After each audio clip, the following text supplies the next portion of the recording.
What is going on, traders? We're back with another trade of the month. And a lot of you guys had been telling me on Instagram to go try McDonald's coffee. I have been drinking McDonald's coffee and it surprisingly is very good coffee. You guys know I'm a bit of a coffee snob, so I was a bit skeptical, but we're on it. We're loving it, and we are here to have a good time. So today I want to share with you guys a trade that we took just a few days ago and fully break it down and share it with you guys because it was an absolute banger of a position. And I didn't take any FX trades for the total month of August because knowing FX, knowing how it moves is very, very quiet in some months. And from what I saw on Instagram, a lot of people paid the price for not being able to stay patient during the month of August. Whereas I told everyone else in the community, if you want to trade FX in August, you can, but just move to our day trading strategy. A lot of the trades that I send in the community are short to medium swing trades, which we usually hold for a couple of days to sometimes a week or two. And this position I was expecting to actually hold for at least a week or two. However, it ran to TP to absolute perfection, and it was just beautiful. It was such a clean setup. It followed our swing trading plan and day trading plan to absolute perfection. And that's the beauty of the markets. Once you have your plan down, you have your strategy dialed, you can trade on whichever time frame you want to trade, whichever suits your guys' personality. I know when I first started trading, I wanted to get into day trading. I liked the possibility of knowing that I can get in and out of the markets. However, what I quickly realized is swing trading suited me more, and I think swing trade would suit a lot of you guys a lot more as well. If you're trying to juggle life, family, and work, yet you're trying to find time to day trade, you're really, really going to struggle. My advice to you guys who are wanting to transition from maybe a job to trading is look at the higher time frames, okay? I executed this on the 4-hour time frame, and I didn't even monitor for the next day or two, and I was just monitoring to see how well it's going. When you're trading the hourly, 4-hourly, and daily, it means you don't have to sit there 24/7 watching every single 5-15 minute candle closure. I like to do this, but I also love the swing trading side of things because it gives you the freedom. So if you guys are wanting, like I say, to get involved in trading, focus on the higher time frames, okay? It gives you that more freedom to balance life and also still take fantastic positions like this one that I'm gonna break down here for you guys on YouTube. So enough rambling on, let's jump straight on the charts. So here is the position here on USD Swiss franc. Very, very nice position. We closed this at around a 1 to 10. And I shared everything live before entering the position, the entry, the stop loss, and the targets. And then we actually then achieved my overall downside target coming into my monthly level, which would have been around 13%. However, we're not greedy. We bank the 10 and we move on. And this ran into the 1 to 10 within just a matter of a couple of days. And I wasn't expecting it to run in so quick, but I will happily take it. So 1, 2, 3.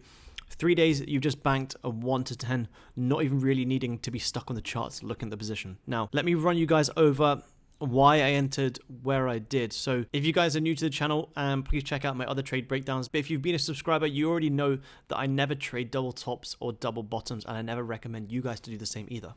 Why is that? Well, double tops and double bottoms used to work a long time ago. However, now they're more so retail traps. Whenever you see a very obvious level of support and resistance, wait. Most of the time, you will see stop hunts and liquidity grabs and fake breaks and fake retests happen before the real move comes in. And that's because retailers are jumping in too early and they grab their stops before then price moves massively in their favor. So pretty much what I said to myself and everyone in the community is, look, we can see USD Swiss franc is creating an actual sort of triple top. So we got 1, 2, 3, we have a third high. So what do you expect a lot of retail traders to do? A lot of retail traders will be looking to get involved in this position, and I have this stop somewhere sitting just above this high, looking for this massive playback down, okay? And that's literally all I was waiting for to do. All I was waiting for was price to come up, grab the retailer's stops, and then that's when I simply entered a position on the hourly time frame. So here you go. We respected it. Retails think, fantastic. This is just going to absolutely run in my favor.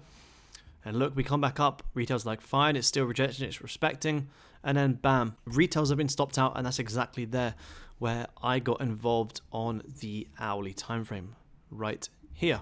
And I just went for a 15 pip stop loss. Let me go back to where it was. Or was it a 20 pip stop loss? So sorry, 27 pip stop loss. Just a few pips above the highs. I was very, very confident that once we break back below this level of resistance, then price shouldn't need to come back up and liquidate again. So it's very, very probable that it's going to have a really nice push back down. And that's exactly what we did. Push down, fantastic. Sniped the entry, went into 3 pips of drawdown, which is just absolutely incredible. And then price pushed down with a beautiful hourly candle closure, breaking this structure here, and then coming back up for another retest where there was actually another short opportunity, which I didn't actually take because I didn't want to be too greedy, but there was another retest right here. We had the liquidity gap, we broke a level of structure, and you could have entered another position right here again with your stop above the liquidity gap for an even nicer risk to reward for also another big play down like that. So incredible entry. Didn't want to be greedy entering twice because the downside targets were so big, the risk to reward was so worth it. I was more than happy to just hold the entry that we got, which if you go into the 4-hour time frame, we can see the 4-hour time frame after that was just breaking all levels with no retracements whatsoever. So there was literally no reason to even want to secure any profits once we came into some partial regions. I know a lot of people, once they hit their 1 to 3, they'll start to maybe secure some profits. But for me, I secure profits when the market tells me to secure profits. If price is just pushing down massively in my favor and the daily is breaking levels so strong, there's absolutely no reason for me to want to close any partials other than that's pure emotions. A lot of people, if they take consecutive losses, say if you take 3 losses in a row, they hit one trade and it runs into a 1 to 3, they think to themselves, well, if I close this now, I could cover my losses. Okay, this is crazy. Your job as a trader isn't to cover your losses. Your job as a trader is so that your winners massively outweigh your losses. And the only way that you'll do that is if you hold onto winning positions properly like this. So this pushed down and we actually secured most of our profits once we came into these regions because this was a nice level where we could actually break this, liquidate these lows and start to push up even higher. And we actually did reject it really, really well. And then I told everyone in the community, let's close it at a beautiful 1 to 10, 10% risk to reward position. Now, price then came back, as you guys can see here, price came down into my monthly level of 0.95, which is a massive level of support, and actually had a really strong bounce and actually sort of created this left shoulder head, created this right shoulder. So it was a nice place to actually look for some hedge longs. However, we had massive high impact news the other day and I didn't want to try and predict too much. So fantastic short, very, very happy with this entry. And then on the weekly time frame, this closed with the most bearish candle that USD Swiss franc has seen since May 2022. So incredible position.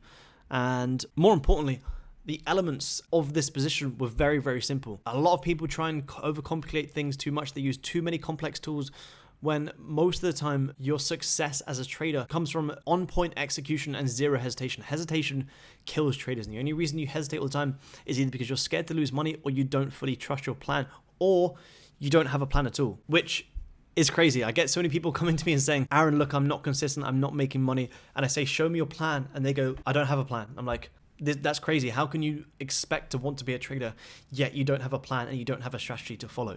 If you want to learn more about my plan, my strategy, I share absolutely everything along with my trades in the FWA trading community. And you can find the link in the bio if you want to check out the website and come join, learn and trade with us every single day. Now, I'm going to keep this short and sweet, wrap it up here. Hope you guys took some valuable tips from this. If you did, leave a comment below. Let me know if there's any questions you have regarding this position, and I'll be more than happy to help you guys out. But in the meantime, stay blessed, trade the markets well, like, subscribe, and I'll catch you all in the next one.